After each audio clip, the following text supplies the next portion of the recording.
Chapter 23, University and Degrees. In October 2016, The Spectator reported that degrees were a rotten investment. They commented that recent graduates in the UK would have been better off investing their £44,000 debt into companies that profit from students. 500,000 students started university in that month of October. Admittedly, it's an exciting time for them, and I would comment that it was the second best thing I have done in my life to date after backpacking around the world on a round-the-world ticket. It's a time of newly found independence and the launch into adult life, but The Spectator thinks that the sad truth is that most of them shouldn't bother packing their bags because their degree will prove a terrible investment. Admittedly, I was lucky as a comparison to students in 2016 because I was eligible for grants in the early 1990s which paid for my lodgings,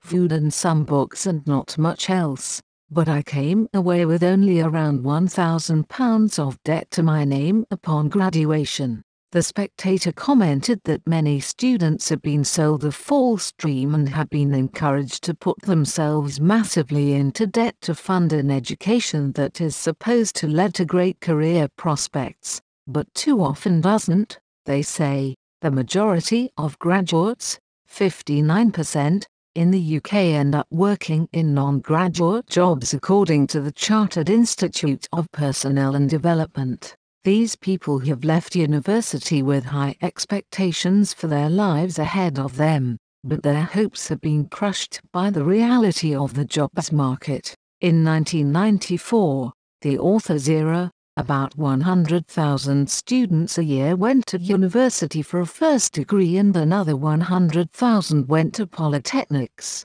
In October 2016, 468,000 students started the academic year. This number has more than doubled in just over 20 years, but the number of highly skilled jobs available hasn't. This inevitably means that the majority are not earning graduate-level wages. Students now leaving university in England are, on average, £44,000 in debt according to the Sutton Trust educational charity. Many will never manage to pay off their student loans.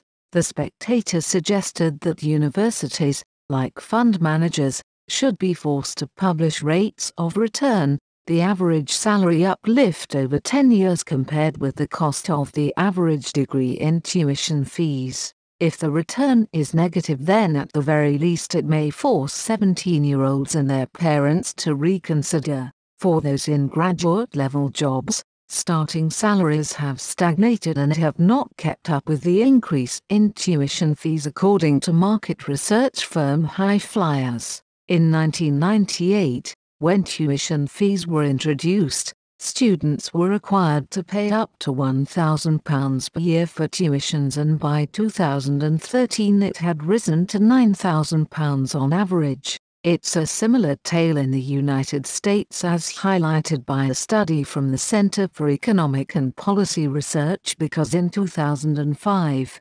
college graduates owed 85% more in student loans than students did in the 1990s. A Time magazine poll showed that 66% of students responding owed more than $10,000 upon graduation and 5% even owed $100,000 or more. In 2013, student debt approached nearly $1 trillion, a 300% increase since 2004. A poor degree or Mickey Mouse degree that is virtually worthless from a middle-ranking or low-ranking university in a non-vocational subject is not worth the money, as a recent survey from the National Union of Students agreed. It found that the majority of graduates didn't believe that their degree was worth the cost, though only 6% said that they would not have gone into higher education if they could go back in time.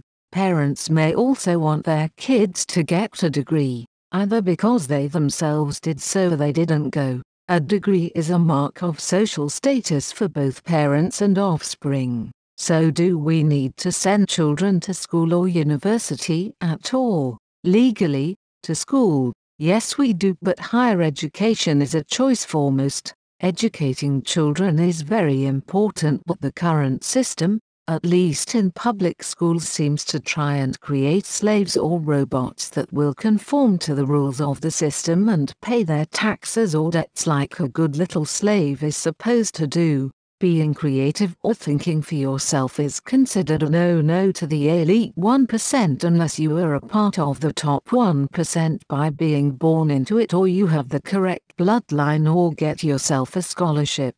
The powers that be that currently run and manage our education systems only want a limited and focused education that gives people just enough competence in order to be the next cog in the machine. We are not meant to see the bigger picture of what is really happening within this world, and if we do, we are sent to somebody that is officially trained by the system, such as a doctor or psychologist or psychiatrist, where we are prescribed prescription medicine in order to dull our senses again, placing us back into our little conforming, non-thinking boxes, fitting nicely and obediently back into the slavery system. Charlotte I. Serbit served as Senior Policy Advisor in the Office of Educational Research and Improvement, OERI, United States Department of Education during the first Reagan administration. From here she blew the whistle on a major technology initiative that controlled the curriculum in America's classrooms. She also mentions the importance of the 1960s and says that an American education would henceforth concern itself with the importance of the group rather than with the importance of the individual.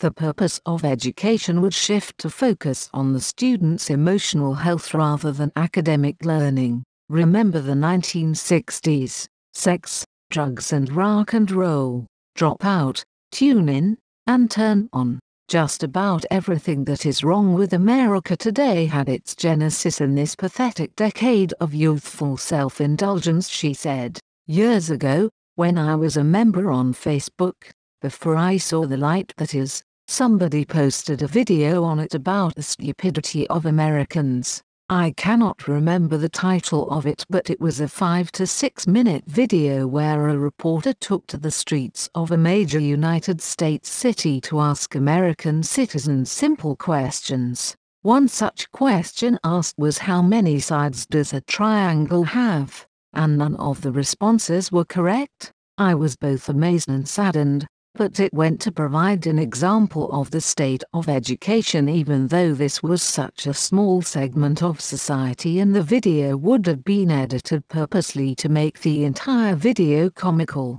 Unfortunately, it is also a great example of the top 1% finding that their plans to dumb us down has been succeeding, with at least some of the population